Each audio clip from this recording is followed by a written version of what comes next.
Hello, hi. Good evening, students. Welcome to Chemistry World. बच्चा party आज फिर से MCQ सॉल्व करने के मूड में है हम लोग और बहुत क्यूट वाले MCQ आज हम ढूंढ के MCQ निकाल के लेके आए हैं आपके लिए। बहुत सारे ऐसे MCQ है चैप्टर 2 में सॉल्व करने के लिए। आई थिंक हमें सबसे ज़्यादा प्रैक्टिस चैप्टर 2 में करनी है इस बार। तो जितनी भी पैटर्न के डिफरेंट क्वेश्चंस हैं, प्लीज़ आपके पास कोई और रेफरेंस बुक है तो आप पूरी रेफरेंस बुक को चैप्टर 2 के लिए सॉल्व करें और जितने भी डाउट्स आते हैं मुझे सेंड करें, हम वीडियो बनाएंगे। ये एक बहुत प्यारा सा क्वेश्चन है, मैंने बहुत बार पेपर में इसे देखा हुआ है। If 50 gram non volatile electrolyte is dissolve in 200 gram of solvent, यानी आप इमेजिन करो क्वेश्चन को कि हमने ले लिया इसमें सॉल्वेंट ले लिया है। सॉल्वेंट कितना ग्राम है? 200 ग्राम है। अब 200 ग्राम सॉल्वेंट में इसने ऐड कर दिया है सॉल्यूट को, तो सॉल्यूट कितना ऐड कर दिया? 50 ग्राम, जिसे हम G बोलते हैं, या वेट ऑफ सॉल्यूट को W2 बोलोगे आप और मास ऑफ सॉल्वेंट को W1 बोलना है। अब क्वेश्चन धीरे धीरे समझना बच्चों कि एक सॉल्यूशन बना के रख दिया है, सॉल्यूशन को ऐसे बना के रख दिया है, फिर उस सॉल्यूशन का टेम्परेचर डाउन किया गया। टेम्परेचर डाउन करोगे तो आपको पता है कि वाटर लिया है ना, और टेम्परेचर कितना डाउन कर दिया? -9.3 डिग्री सेल्सियस। अब आप लोग जानते हो कि वाटर जो है 0 डिग्री पे फ्रीज हो जाता है, तो इसी सॉल्यूशन का फ्रीजिंग पॉइंट 9.3 डिग्री सेल्सियस लाके रख दिया, तो ऑब्वियसली ये सॉल्वेंट है वो आइस बन जाएगा। तो वही क्वेश्चन है कि सडनली इसे इतने डिग्री सेल्सियस पे अगर फ्रीज किया जाए तो कितना आइस सेपरेट होगा, ये सॉल्यूशन से कितना आइस सेपरेट होगा, ये क्वेश्चन पूछा है। बहुत नाइस क्वेश्चन है ये, कुछ खास भी है। तो ये वाले क्वेश्चन को हमेशा कैसे सॉल्व करना है याद रखना कि ये जो फ्रीजिंग पॉइंट आपको दिया जाएगा वो है आपका डेल्टा TF। तो डेल्टा TF होता क्या है कि freezing point of pure solvent minus solution, यानी 0 डिग्री माइनस 9.3, तो आपका डेल्टा TF हो जाएगा 9.3 डिग्री सेल्सियस। अब ऐसे क्वेश्चन में एक हिंट मैं आपको दे दूं कि ये आपके पास मास ऑफ सॉल्वेंट है 200 ग्राम, जिसे आप यूटिलाइज नहीं करोगे। आपको क्या कितना आइस सेपरेट होना है वो कैलकुलेट करना है, तो आपको फिर से मास ऑफ सॉल्वेंट निकालना है, कितने डिग्री सेल्सियस पे कितना मास ऑफ सॉल्वेंट होगा वो निकालना है। यानी फॉर्मूला कौन सा फॉलो करोगे? तो delta TF it is nothing but IMKF, ये फॉर्मूला यूज करना है।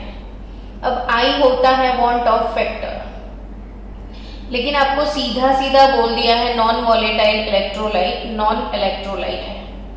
तो नॉन वॉलेटाइल नॉन इलेक्ट्रोलाइट है, यानी ये अंदर जाके कोई पार्टिकल सेपरेट नहीं करने वाला है, यानी I इसका 1 लेना है आपको। नॉन वॉलेटाइल नॉन इलेक्ट्रोलाइट बोल दें तो आपको I1 ले लेना है, तो I को 1 ले लेंगे हम। तो डेल्टा TF मोलालिटी का formula 1000 W2 upon M2 W1। अभी तक किसी ने फॉर्मूला बाय हार्ट नहीं किया है तो अब तो कर लेना please. 1000 W2 upon M2 W1 into KF। So guys हमें यहाँ पे फिर से कैलकुलेट करना है मास ऑफ सॉल्वेंट। तो मास ऑफ सॉल्वेंट W1, तो आपको 1000 W2 KF upon M2 delta TF को लिखना है। सो 1000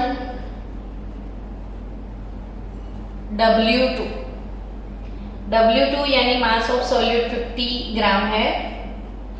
KF आपका है 1.86, M2 यानी mass of solute here it is 62 and delta TF हमारा होगा 9.3।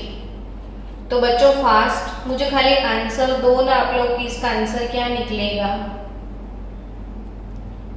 वैसे इसको 2 सोच लो तो डायरेक्ट आप एग्जाम में कर सकते हो।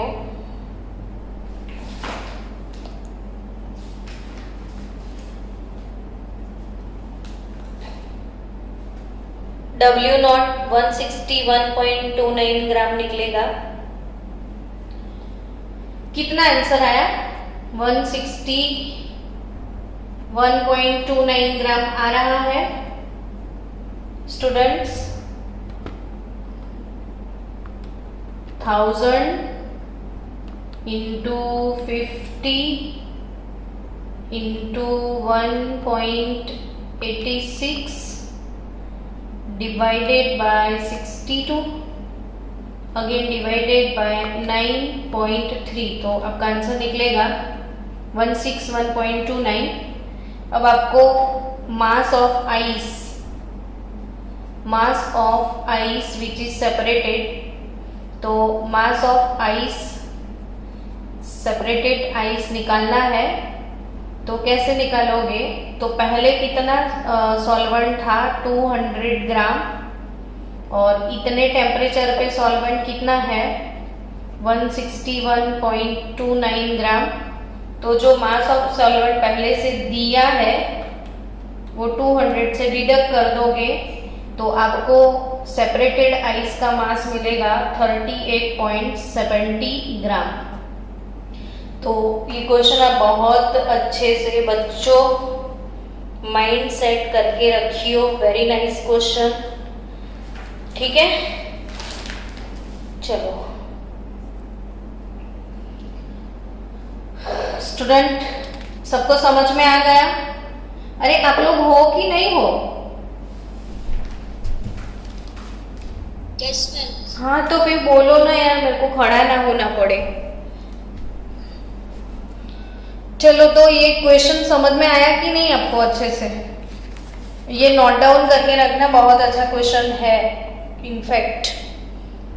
चलो अब next question, if we mix x and y non-volatile substances then vapor pressure of solution is this. P solution is this. Then calculate vapor pressure of pure component Px naught and Py naught. तो अगर आपने x और y को mix किया है तो P total क्या होगा आपका? Partial pressure of x plus partial pressure of y। सो बच्चा बर्डी Px को कैसे लिखोगे? तो Px naught into mole fraction of xx plus Py यानी Py naught into mole fraction of y। अब आपको क्या करना है कि अकॉर्डिंग टू क्वेश्चन आपके पास x है तो आप x के फॉर्म में पूरे इक्वेशन को डिराइव कर लो। तो Px नॉट लिख दो, x रखो, Py नॉट वो तो वही रहेगा और xy के बदले लिख दो xx। So we have formula Px naught into xx plus Py naught minus Py naught into xx।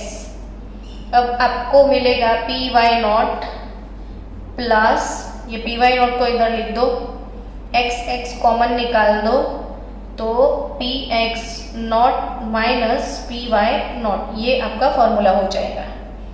तो पी टोटल ये होता है। अब इसको ये वाले फॉर्मूला को अब इसके साथ कंपेयर कर लो, आपको जो दिया गया है उसके साथ। नाउ आपके पास है P solution is 210 minus 120 x x ऐसे लिखा है। तो आपके पास 210 माइनस क्या है, माइनस है, यस माइनस 120 एक्स एक्स ऐसे लिखा है। तो अगर इसको आप माइनस में कन्वर्ट करना चाहते हो, चलो आपको ये तो पता चल गया कि आपका पी वाई नॉट क्या आ गया 210। अब ये है minus 120 is equal to P X naught minus P Y naught, but आपको इधर माइनस करना है तो P Y naught minus P X naught कर सकते हो आप, तो आप कंप्लीटली इसे हैंडल कर पाओ। तो P Y naught minus P X naught आपका 120 आ गया। तो एक्स एक्स क्या होगा, तो एक्स एक्स तो इसने वैसे भी दिया है कि ये एक्स एक्स है, तो ये 120 हो गया। अब आपके पास पी वाई नॉट ये 210 है, तो मैंने 120 कैसे लिख दिया, 210 आएगा।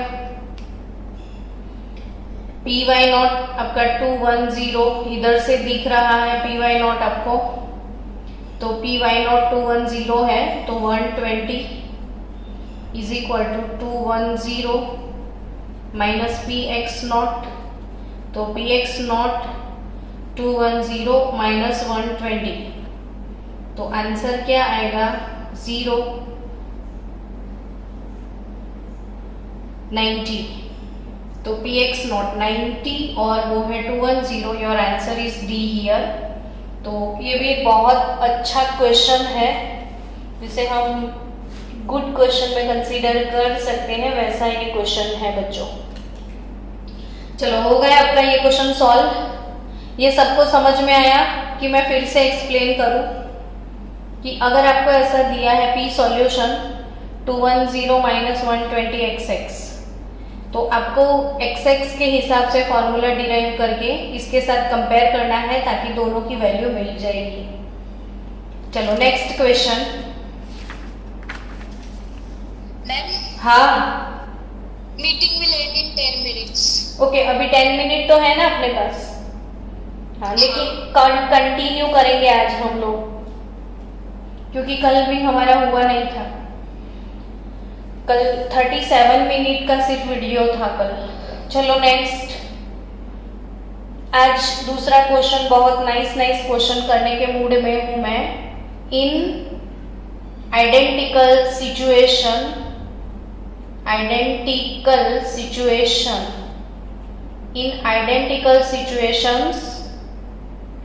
which of the following relation is correct? Question है in identical situation which of the following relation is correct for aqueous solution of 0.1 molar NaNO3 and 0.1 molar CH3COOH। आपके पास ऑप्शन है pi CH3COOH is equal to pi NaNO3, option B pi ये acetic acid less than pi NaNO3। Obviously option C आप समझ गए हो कि pi acetic acid greater than pi NaNO3। तो ये तीनों ऑप्शन से कौन सा ऑप्शन करेक्ट आंसर होगा?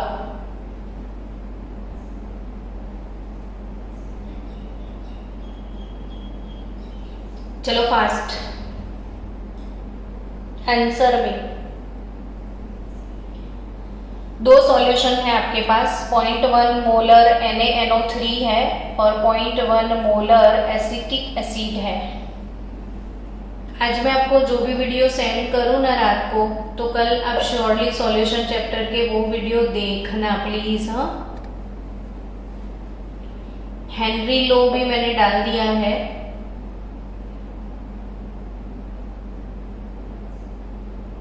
चलो आंसर ABC, क्या क्या करेक्ट रिलेशन हो सकता है दोनों के ऑस्मोटिक प्रेशर के बीच में? ए कैसे ए होगा वो समझाओ अब मुझे। મોલારિટી પણ સેમ છે हाँ I પણ સેમ ટુ આવશે। ओके, तो इसीलिए ऐसा क्वेश्चन नीट में आ सकता है, ध्यान रखना। आंसर इज बी हियर, तो नॉट ए। और आप यहाँ पे ए लिख के ही आओगे तब भी आपको ये क्वेश्चन आएगा। तो ए क्यों नहीं लिखना है वो समझाती हूँ। वैसे वी नो दैट कि pi is equal to CRT, ठीक है। तो कोई एक सॉल्यूशन का पाई 1 C1 RT है, दूसरे सॉल्यूशन का पाई 2 C2 RT रहेगा। आइडेंटिकल सिचुएशन है, यानी टेम्परेचर ये इक्वल है, तो obviously pi 1 is equal to pi 2 तब होगा जब C1 is equal to C2 हो जाएगा। तो आप वही सोचोगे कि जिसका कंसंट्रेशन ज्यादा होगा उसका ऑस्मोटिक प्रेशर ज्यादा होगा, वही सोचोगे ना। High concentration, high will be your osmotic pressure.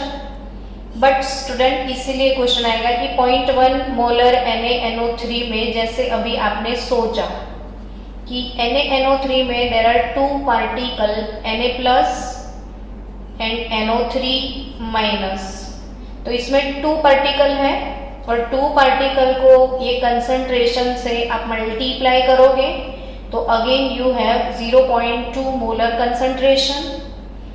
Same way 0.1 molar acetic acid का अगर सॉल्यूशन है तो आप यहाँ पे भी वही सिस्टम को फॉलो करोगे कि acetate plus H+, there are 2 particle again and 0.1 so 0.2 molar. तो हर बच्चा यही सोचेगा, कंसंट्रेशन दोनों का सेम है तो ऑस्मोटिक प्रेशर सेम रहेगा। लेकिन आपको और एक चीज साथ साथ में सोचनी है, वो ये है कि acetic acid is a weak electrolyte. Acetic acid कैसा इलेक्ट्रोलाइट है बच्चों? वीक इलेक्ट्रोलाइट है। और जो वीक इलेक्ट्रोलाइट है तो it ionise in a small extent. तो जो वीक होता है वो कम आयोनाइज होता है, whereas NaNO3 is strong electrolyte, whereas NaNO3 is strong electrolyte। so बच्चा लोग स्ट्रॉन्ग NaNO3 है तो इसका ऑस्मोटिक प्रेशर ज्यादा होगा, तो your correct answer is B here. आई बात समझ में बच्चों? तो ये गलती मत करियो आप, ठीक है। चलो नेक्स्ट क्वेश्चन आपके लिए है। अभी मीटिंग चालू है कि गई?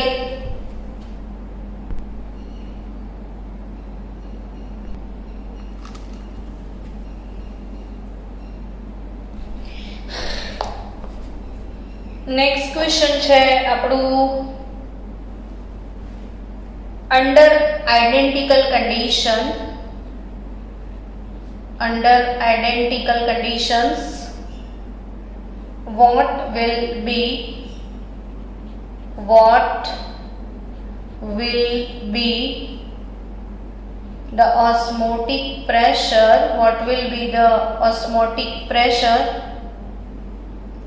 of 0.01 molar Ki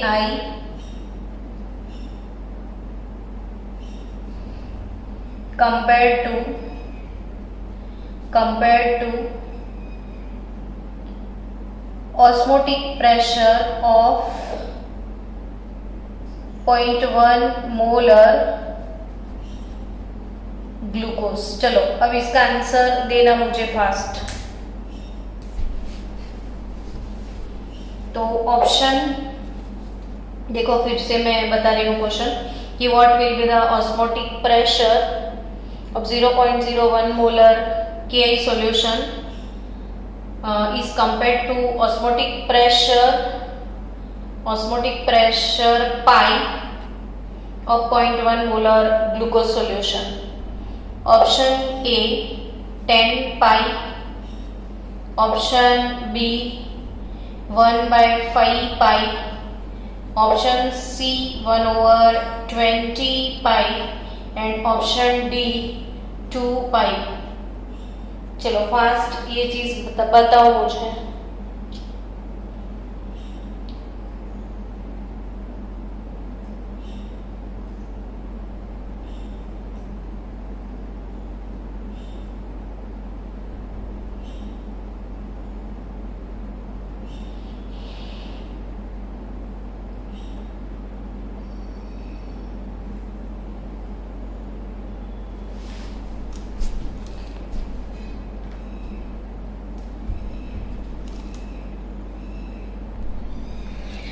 स्टूडेंट्स ये वाला क्वेश्चन देखो आप ध्यान से। ऐसे छोटे छोटे क्वेश्चन ही आपको नीट में आएंगे। फिनोमेना कंसेप्ट समझ के रखो, प्रॉब्लम शॉर्ट आउट हो जाएगा। An electrolyte A dissociate into 3 ions, यानी इलेक्ट्रोलाइट ए को आप डिसॉल्व करोगे तो वो 3 आयंस में डिसोसिएट होता है। इसका मतलब इसका वांट ऑफ फैक्टर I जो है वो 3 है। Now the osmotic pressure of an aqueous solution with concentration equal to 0.1 molar non electrolyte B। ये नॉन इलेक्ट्रोलाइट बोला है तो इसका पार्टिकल 1 होगा। तो IA जो है वो 3 है और IB 1 हो जाएगा। इसकी कंसंट्रेशन 0.1 मोलर बोल दी गई है CB, इसका कंसंट्रेशन CA 0.05 मोलर बोला है आपको। तो pi A pi B, osmotic pressure pi A osmotic pressure pi B कैसे निकालोगे? तो pi A is equal to CA/RT and pi B is equal to CB/RT। ये हमेशा आइडेंटिकल कंडीशन में आपको देंगे, सो RT आपके कैंसिल हो जाएंगे। लेकिन अगर वांट ऑफ फैक्टर दिया है तो आपको याद रखना है कि pi is equal to CRT, but with van't Hoff factor pi is equal to I into CRT आपको याद रखना है। So here it is pi A is equal to IA into CA and pi B is equal to IB into CB। अब आपको comparison चाहिए तो pi A upon pi B कर लो। तो pi A upon pi B, तो CA IA upon CB IB करना पड़ेगा। तो CA कंसंट्रेशन 0.05 और इसके पार्टिकल है 3, CB है आपके पास 0.1 और इसका पार्टिकल है IB1, तो obviously 1.5 pi B is equal to osmotic pressure pi A। तो क्वेश्चन ऐसे सॉल्व करना है आपको स्टूडेंट। और भी इक्वेशन इधर है, देखो कि under identical situation what will be the osmotic pressure of 0.01 molar KI compare to osmotic pressure pi of 0.1 molar glucose. तो 0.01 मोलर KI और इधर लिख दो 0.1 मोलर ग्लूकोज। अब ग्लूकोज का ऑस्मोटिक प्रेशर पाई बोल दिया है, इसका ऑस्मोटिक प्रेशर पाई ए बोल दो आप। तो पाई की रेफरेंस में पाई ए आपको कैलकुलेट करना है। तो again same formula, pi A is equal to I A into C A, इधर pi is equal to I into C लिख दो। So guys pi A upon pi is nothing but IA CA upon I into C. So pi A आपको calculate करना है ना, yes. तो पाई IA इसमें particle KI में K प्लस I माइनस, तो KI के अंदर आपको दो पार्टिकल मिलेंगे, यानी KI dissociate into another 2 moles. So IA इसका 2 लिखना है। Concentration of KI 0.01 molar upon I। Glucose dissociate नहीं होगा वाटर में, तो glucose is always considered as a single particle. आपको याद रखना है बच्चों कि glucose, sucrose and urea, glucose, sucrose and urea, ये exist as a single particle. तो I सिंगल पार्टिकल है, C कंसंट्रेशन है इसका 0.1 मोलर। तो answer pi A is equal to क्या आने वाला है बताओ बच्चों? तो 2/100 और ये 10, तो आपका आंसर आएगा 2/10 पाई। तो ऐसा तो ऑप्शन ही नहीं है। अच्छा 1/5 पाई है ना, तो 2/10 यानी पाई ए इज इक्वल टू 1/5 पाई। तो ये है क्वेश्चन। अगेन एक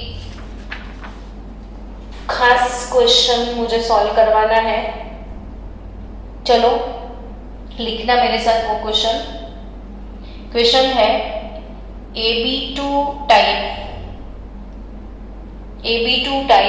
electrolyte, AB2 type electrolyte is dissolved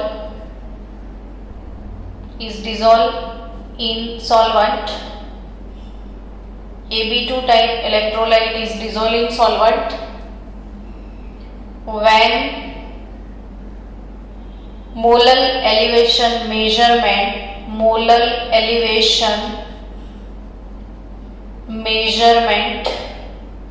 method is used.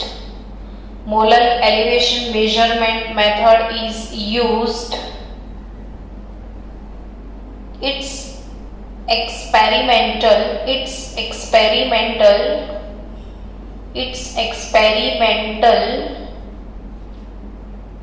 यानी कि एबनॉर्मल। एक्सपेरिमेंटल को क्या बोला जाता है? Abnormal molar mass. एक्सपेरिमेंटल यानी abnormal molar mass is found to B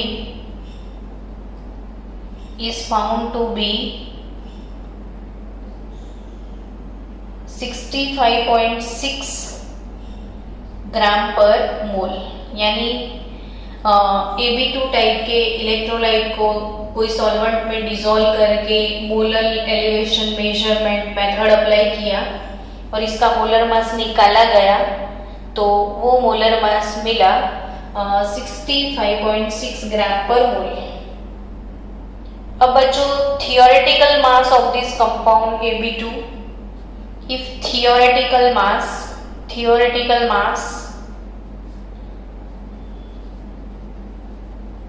of this compound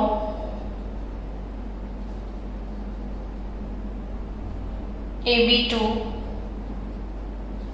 is 1.64 gram per mole, 164 gram per mole, 164 gram per mole. What will be the percentage? What will be the percentage of ionization? Percentage of ionization in this solution, percentage of ionization in this solution. Super question है, मुझे पसंद आया question तभी मैंने select किया। बच्चों मस्त question है, सॉल्व करो इसको आराम से। क्वेश्चन क्या है कि Ab2 टाइप का इलेक्ट्रोलाइट है, उसे डिसॉल्व करके उसका मोलर मास फाउंड किया गया। तो एबनॉर्मल मोलर मास इसका कितना निकला था? 65.6 ग्राम पर मोल, जबकि इसका थियोरेटिकल मोलर मास यानी एक्चुअल मोलर मास 164 ग्राम पर मोल होता है। Then what will be the percentage of ionization in the solution? तो परसेंटेज आयोनाइजेशन क्या होगा, कैसे निकालोगे परसेंटेज आयोनाइजेशन? तो इसके लिए हमेशा याद रखो कि आपको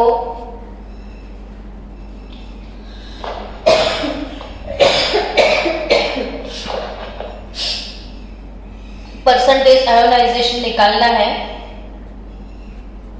तो degree of ionisation alpha calculate करना पड़ेगा। अब क्लास में किसको अल्फा का फॉर्मूला पता है? जरा फास्ट मुझे बताओ बच्चों। Degree of ionisation alpha calculate करने का फॉर्मूला बताओ।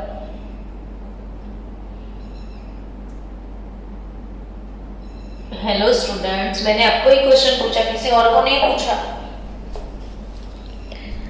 डिग्री ऑफ आयोनाइजेशन कैलकुलेट करने का फॉर्मूला बताओ ना। I-1/n-1। हाँ, तो I-1/n-1। I क्या है?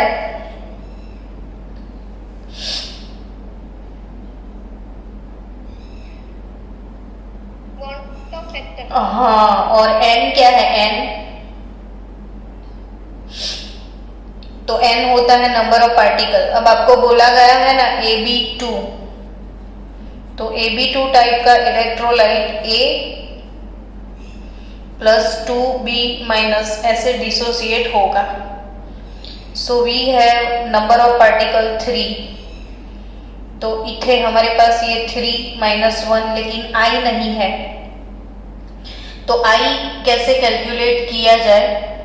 तो क्वांटम फैक्टर I कैलकुलेट करने का फॉर्मूला है थियोरेटिकल मास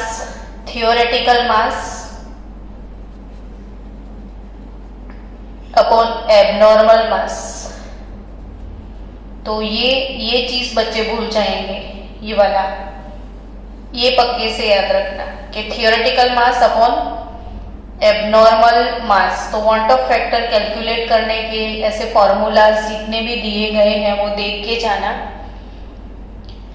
तो अगर कोई क्वालिटेटिव प्रॉपर्टी है तो abnormal property upon theoretical property ऐसा लिखना पड़ेगा, लेकिन मास होता है तो थियोरेटिकल मास अपॉन एबनॉर्मल मास आएगा।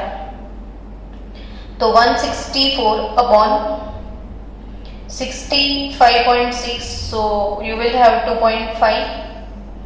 सो इधर आपको लिखना है 2.5 - 1, सो 2.5 - 1 तो 1.5 डिवाइडेड बाई 2, और 1.5 डिवाइडेड बाई 2 यानी 0.75। तो परसेंटेज पूछते हैं तो इसको 100 से मल्टीप्लाई कर दो, तो योर आंसर इज 75%। आपका आंसर क्या रहेगा? 75%। चलो नेक्स्ट क्वेश्चन सॉल्व करना है।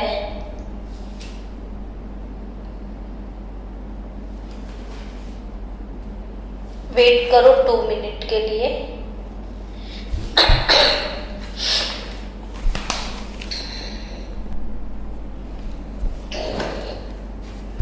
नेक्स्ट क्वेश्चन, गुजगेट वालों का फेवरेट बन गया नीट वालों से उठा के। तो ये बहुत अच्छा क्वेश्चन है, आप देखो ध्यान से, सॉल्व करने का ट्राई भी करना। Calculate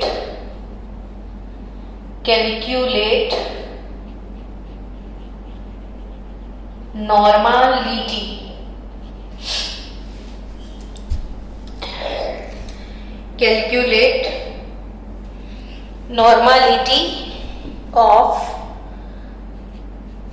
250 ml aqueous solution 250 ml aqueous solution of H2SO4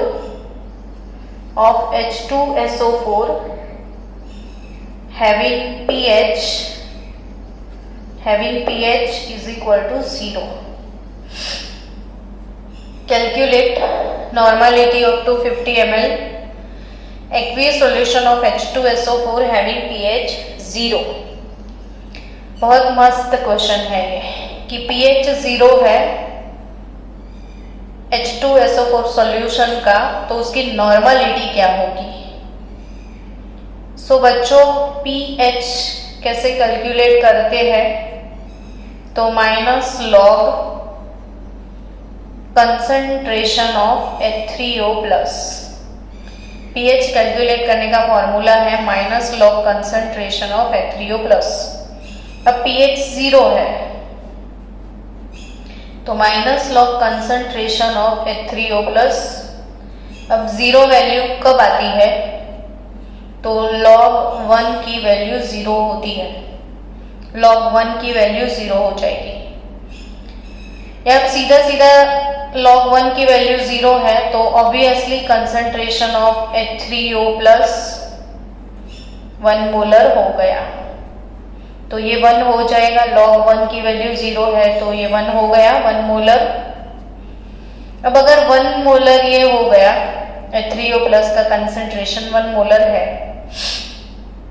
तो सल्फ्यूरिक एसिड का आपको डिसोसिएशन इक्वेशन लिखना पड़ेगा कि H2SO4 plus 2H2O gives 2H3O plus SO4 minus 2, ऐसे डिसोसिएशन होता है।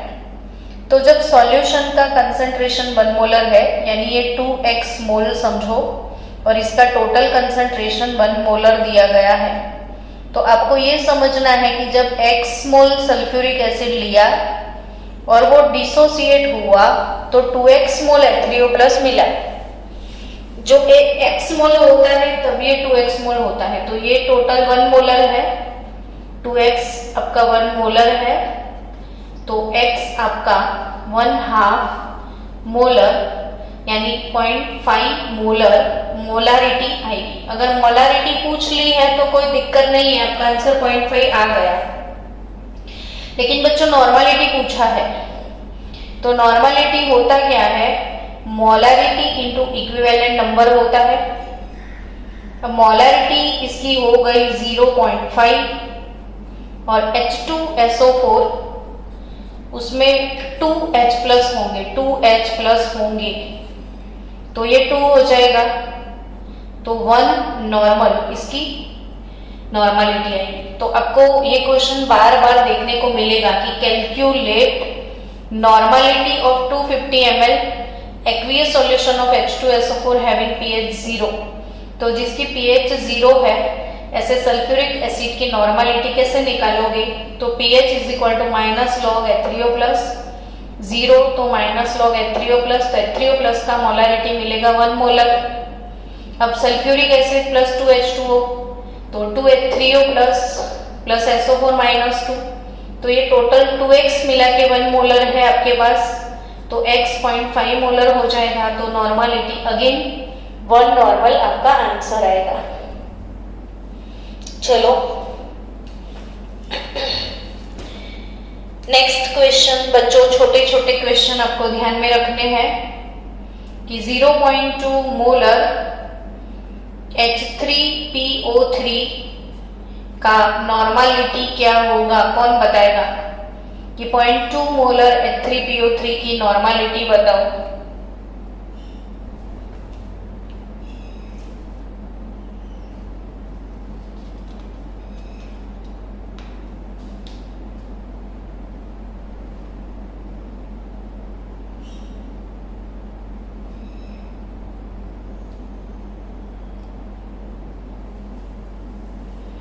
चलो फास्ट, सिंपल तो क्वेश्चन है।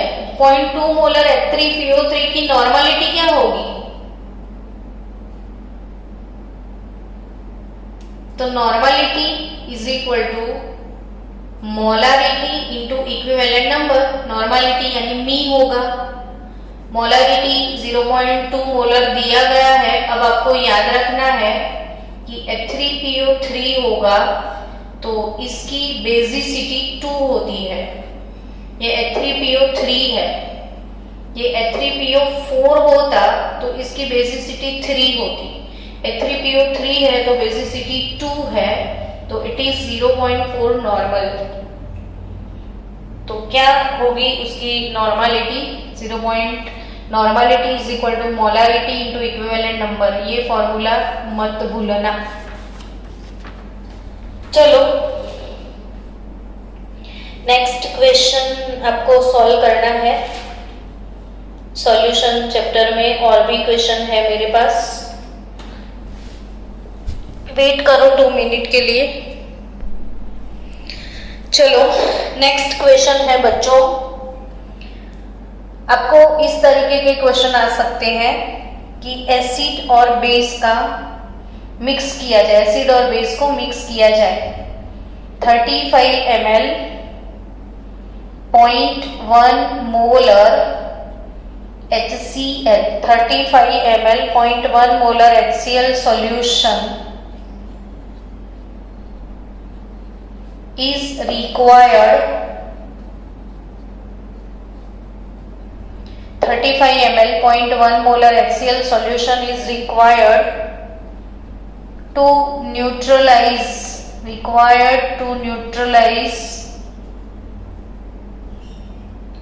25 ml x molar barium hydroxide। What is the molarity? What is the molarity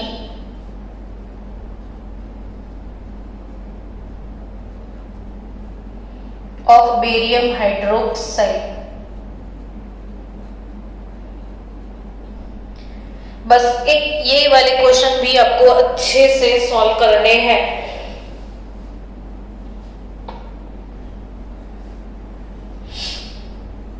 अब ये वाले क्वेश्चन मतलब कैसे क्वेश्चन? तो एसिड में डाल दिया है बेस, आपके पास एक एसिड दिया जाएगा, सामने एक आपको बेस दिया जाएगा। एसिड और बेस, तो जब भी एसिड के साथ बेस मिक्स होता है तो न्यूट्रलाइजेशन होता है, सॉल्ट प्लस वाटर प्रोड्यूस होता है। अब बच्चों कभी भी एसिड और बेस को मिक्स करने की प्रॉब्लम आए तो हमेशा वो नॉर्मलिटी से ही सॉल्व करना है। उसके लिए ऑलवेज ये फॉर्मूला आपको यूज करना है कि NaVA is equal to NbVb। Normality of acid into volume of acid, normality of base, volume of base, यही फॉर्मूला यूज करना है। बट बाय चांस आपके पास मोलारिटी है तो ये वाले क्वेश्चन में मोलारिटी है। अब मोलारिटी है तो क्या किया जाए? तो जब मोलारिटी है तो मोलारिटी अगर है तो ये क्वेश्चन यूज करना कि MaVA इनटू एसिड के लिए बेसिसिटी डालना होगा और MbVb बेस के लिए आपको एसिडिटी डालना पड़ेगा। यानी एसिड तो उसकी बेसिकता, बेस तो उसकी एसिडिटी।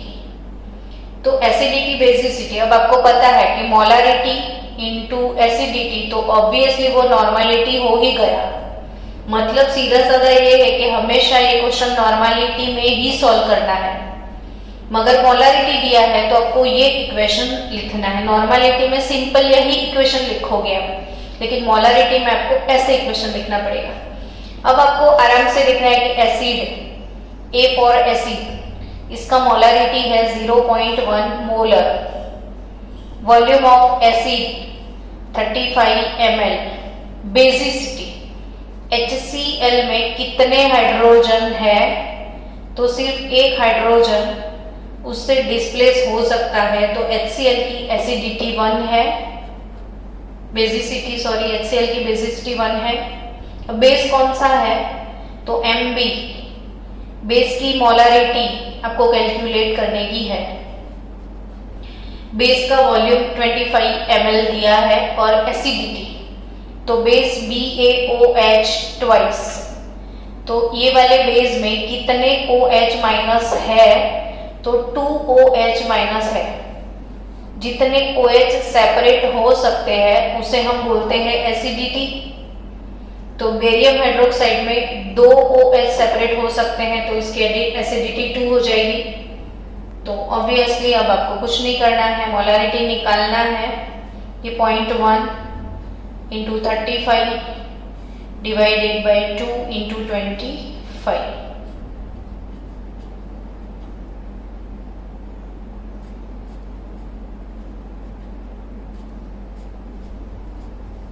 तो आपका आंसर आ जाएगा 0.07 मोलर। तो एक ये क्वेश्चन आप याद रखियो। नेक्स्ट क्वेश्चन है, नेक्स्ट क्वेश्चन मोलालिटी और डेंसिटी के बीच का रिलेशन भूल जाते हैं बच्चे। AEEE गुजकेट 2006, गुजकेट में भी एक क्वेश्चन था 2012 में, और ये AEEE 2006 का क्वेश्चन है कि an aqueous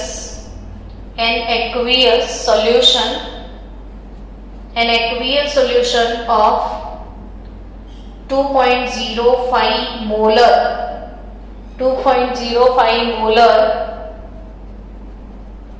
acetic acid has density दिया हुआ है, density equal to 1.02 gram per mole. What is the molality of the solution? What is the molality of the solution? बच्चों ये क्वेश्चन भी बिना भूले आपको प्रिपेयर करना है। ये हमेशा आते जाते रहेंगे ये क्वेश्चन, बिना भूले प्रिपेयर करना। एक ये खास याद रखना एसिड बेस वाला फंडा।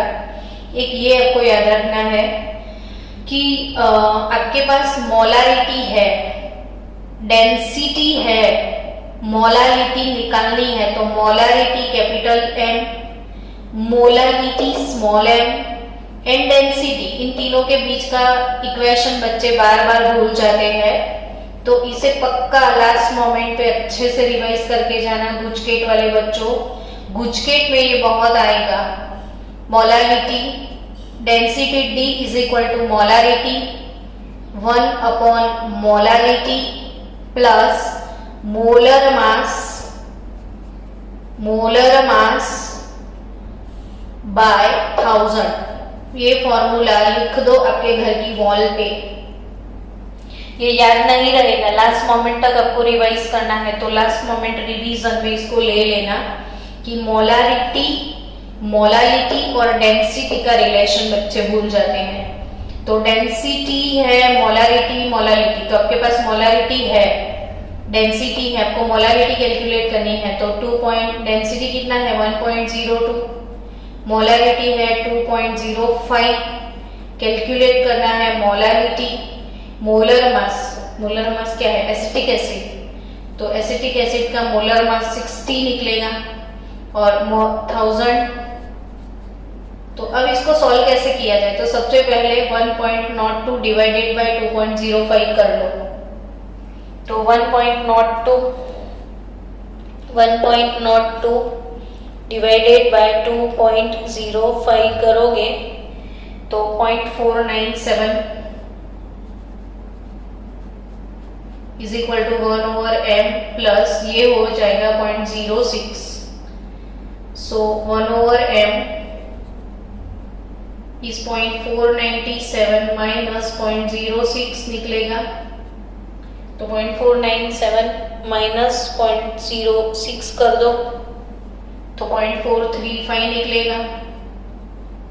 0.4375. तो मोलैरिटी 1/this तो 1/0.4357 कर लो.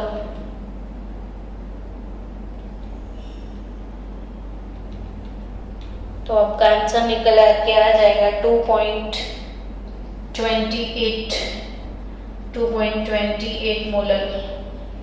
अब फॉर्मूला याद नहीं रहता है तो लॉन्ग मेथड भी मैंने बहुत सारे वीडियो में आपको सिखाए हुए हैं, देख लेना. लॉन्ग मेथड भी सिखाया है बहुत सारे वीडियो में. चलो बच्चों और भी क्वेश्चन करते हैं. आप सॉल्व लेके बैठे हैं तो कुछ सॉल्व करते हैं. अच्छा एक मेरा फेवरेट क्वेश्चन था वो देख लेते हैं. चलो, अगर आपको ऐसे क्वेश्चन आए कि 5 ml 1 normal HCl 20 ml N/2 H2SO4 and 30 ml N/3 HNO3. Solution are mixed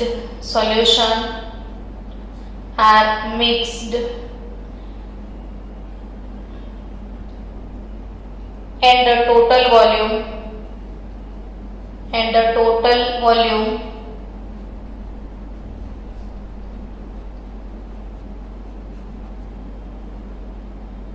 of this mixture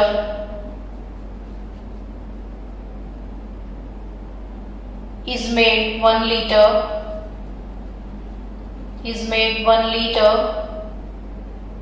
What is the normality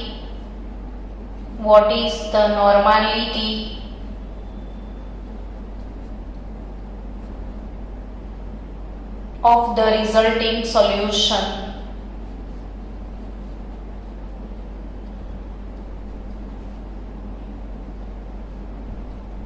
ये क्वेश्चन भी गुजकेट में था.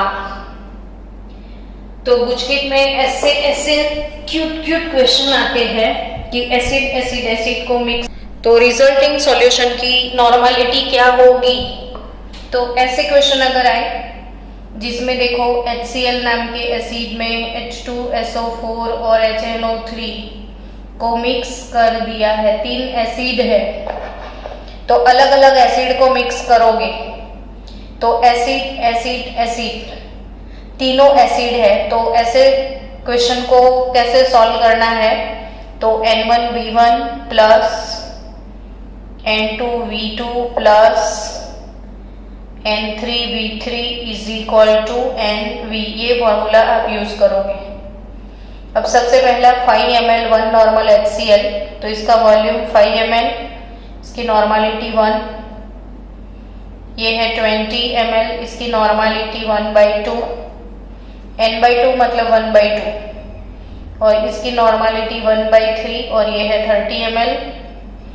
मिक्सचर की नॉर्मलिटी निकालनी है और कुल वॉल्यूम 1 लीटर है. पर अब ml लिखते हो तो 1 लीटर नहीं लिखोगे, इधर 1000 ml लिखोगे.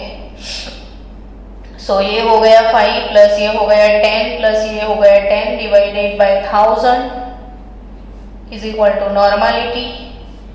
तो 25/1000 इज इक्वल टू नॉर्मलिटी. तो नॉर्मलिटी का आंसर क्या आएगा 0.025 नॉर्मल. तो what is your answer? Resultant solution की नॉर्मलिटी क्या होगी? बट आंसर कैसे पूछा है? ऑप्शन कैसा है कि n/3, n/40, n/20 और n11/6। तो इसका आंसर क्या आएगा? n/40 आएगा। तो स्टूडेंट, और भी इसमें बहुत सारे क्वेश्चन हैं जो मुझे अभी सॉल्व करवाने हैं।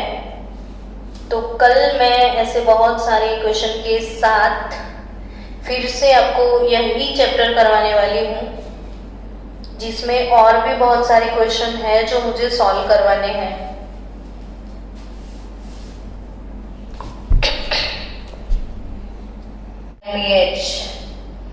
pH of 0.1 molar monobasic acid. Monobasic acid का मतलब क्या होता है? तो जिसमें एक ही प्रोटॉन होता है। जनरली मोनोबेसिक वीक एसिड अगर है तो हम इसे ऐसे डिनोट करते हैं। आपको डायबेसिक कोई बोल दे तो आपको ऐसे सोचना है कि जिससे 2 प्रोटॉन रिलीज होने वाले हैं। अगर आपको किसी ने ट्राइबेसिक बोल दिया तो आपको ऐसे सोचना है। सो गाइस, वो मोनोबेसिक है तो HA है और HA है, तो HA कैसे सेपरेट होता है? तो H3O प्लस और A minus. Acid H plus donate करता है, सो मोनोबेसिक एसिड है। तो इसमें नंबर ऑफ पार्टिकल N 2 लेना पड़ेगा, या अगर वांट ऑफ फैक्टर लेना पड़ा तो वांट ऑफ फैक्टर भी आपको 2 लेना पड़ेगा। बच्चों, वांट ऑफ फैक्टर I, अभी पार्टिकल हमारे पास 2 है, इतना हम बोल सकते हैं। वांट ऑफ फैक्टर आपको कैलकुलेट करना पड़ेगा। कहीं डायरेक्टली वांट ऑफ फैक्टर लेना है तो 2 ले सकते हैं, लेकिन अभी हमें रुकना पड़ेगा वांट ऑफ फैक्टर के लिए। अब आप सोचोगे वांट ऑफ फैक्टर कहाँ से आया इसमें मैम? बट मैंने पहली लाइन में pH देखा, मोनोबेसिक एसिड देखा। मोनोबेसिक एसिड इसको बोलते हैं, यानी उसमें नंबर ऑफ पार्टिकल 2 होंगे, इतना पता चल गया।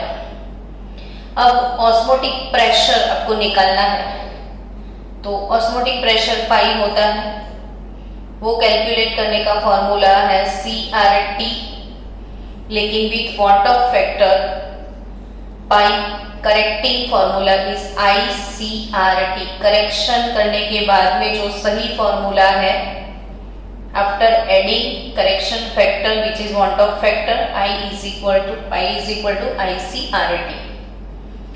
सो बच्चों, RT तो आपको डालना नहीं है, C आपको डालना है, तो C तो है आपके पास, तो pi is equal to I into C का वैल्यू है 0.1 RT। हम नियर बाय आंसर है, but we don't have I, तो I आपको कैलकुलेट करना पड़ेगा।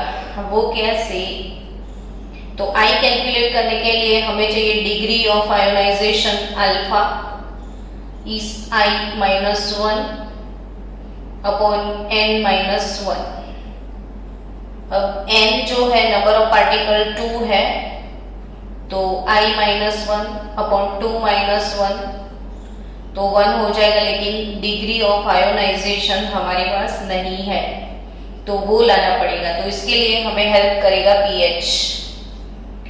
तो pH से कैसे हेल्प मिलेगा? तो pH होता क्या है? तो minus log concentration of H3O plus, इसे बोला जाता है pH। Minus log concentration of H3O plus, इसे बोलते हैं pH। अब pH है कितना? तो 2 है, तो -2 is equal to log H3O plus BH2 दिया हुआ है ना, तो log H3O प्लस मिला, तो H3O प्लस क्या हो जाएगा, तो log का ऑपोजिट हो जाएगा एंटी लॉग -2, और antilog -2 is nothing but 10 raise to -2। -2 का एंटी लॉग होगा 10 रेज टू -2, और वो हो जाएगा 0.01। अब स्टूडेंट H3O प्लस का कंसंट्रेशन आपके पास आया 0.01, और बच्चों इधर कंसंट्रेशन है 0.1। आपको समझना होगा कि HA अगर ये वीक एसिड है या स्ट्रॉन्ग एसिड है, कुछ भी, तो एसिड को पानी में डालोगे और वो 100% आयोनाइज हो जाएगा, तो वो स्ट्रॉन्ग एसिड, और पार्शियली आयोनाइज होता है तो वीक एसिड। अब आपने इधर 1.1 लिया और इधर भी 0.1 आता था, બોલો મેમ દેખાઈ નથી રહ્યો ને, અવાજ બી અટકી રહ્યો છે। ओके, तो स्टूडेंट्स स्टूडेंट समझो कि ये अगर वीक एसिड है, सॉरी स्ट्रॉन्ग एसिड है, तो स्ट्रॉन्ग एसिड 0.1 मोलर है, तो H3O प्लस भी 0.1 मोलर मिलेगा। मतलब जितना डालोगे उतना 100% वो डिसॉल्व हो जाता है, तो वो strong acid.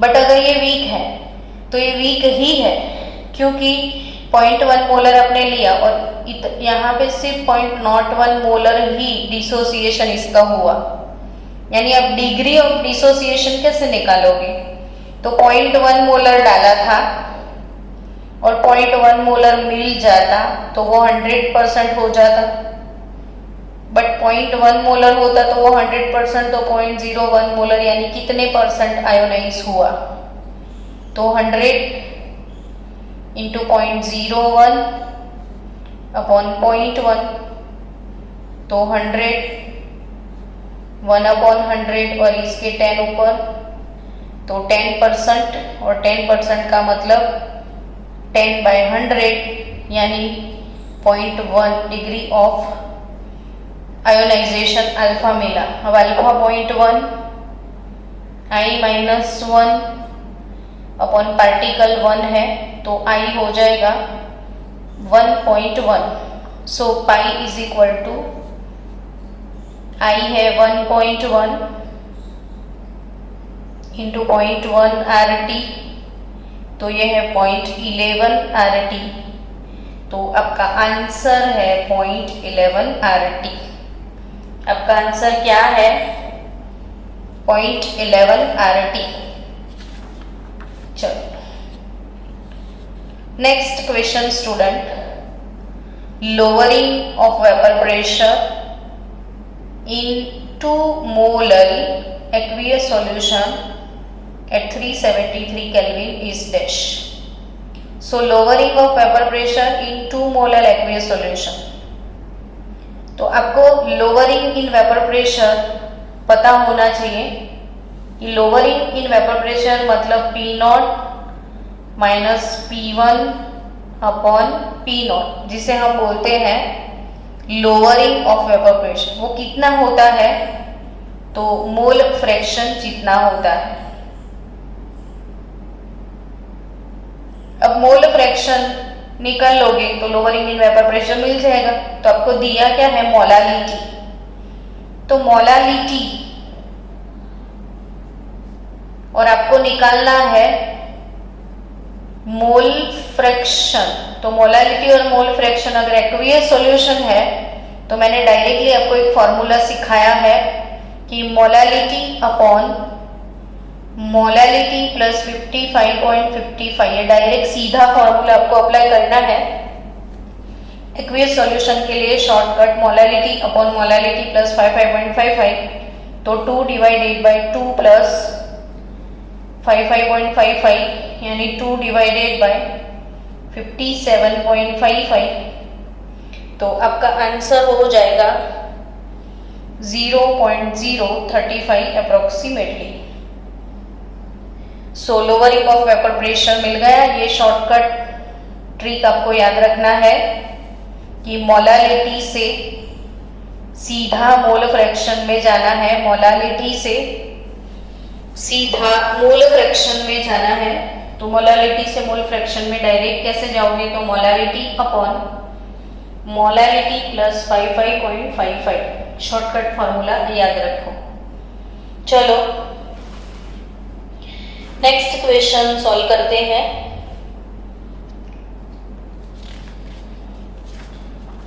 How many grams of NaOH are to be added to 100 ml solution of 10% W/V NaOH to prepare 10 molar.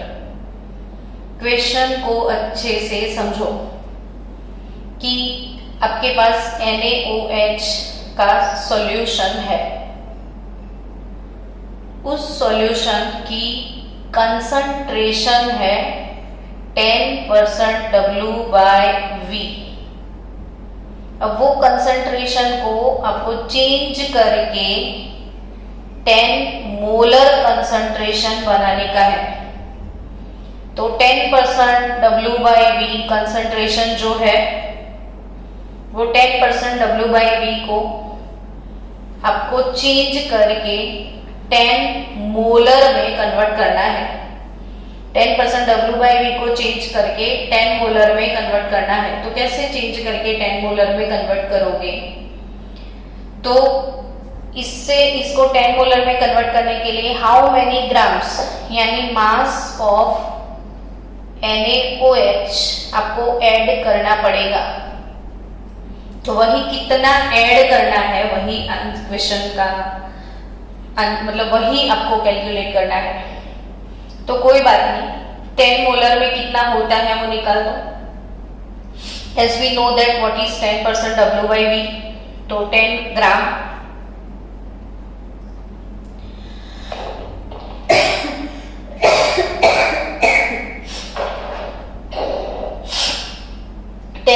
NaOH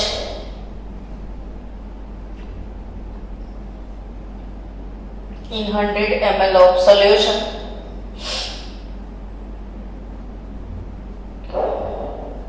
बीच में 10 ग्राम है 100 ml में।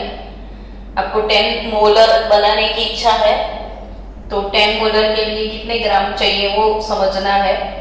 तो मोलारिटी क्या होता है, G/M/V होगा। सो G कैलकुलेट कर लो। तो मोलारिटी आपके पास दिया हुआ है 10 मोलर, M है मोलर मास NaOH का 40 और वॉल्यूम है 100 ml। 100 ml में ही ऐड करना है ना आपको। ये 100 ml सॉल्यूशन है, 10% W/V है। अब इसमें आपको ऐड करना है NaOH और बनाना है आपको 10 मोलर। तो कितना NaOH ऐड करना पड़ेगा, तो वॉल्यूम 100 ml ही है, 1/10 हुआ। तो G आपके हिसाब से क्या 40 ग्राम NaOH आपका मास ऑफ सॉल्यूट निकला। अब बच्चों 10% तो वो ऑलरेडी है, 10 ग्राम है, 10 मोलर बनाना है तो 40 ग्राम सॉल्यूट चाहिए। तो 40 - 10 30 ग्राम NaOH, 30 gram NaOH should be 30 gram NaOH should be added to solution so that concentration will be 10 molar. So 30 gram NaOH should be added. चलो नेक्स्ट क्वेश्चन हम मिलते हैं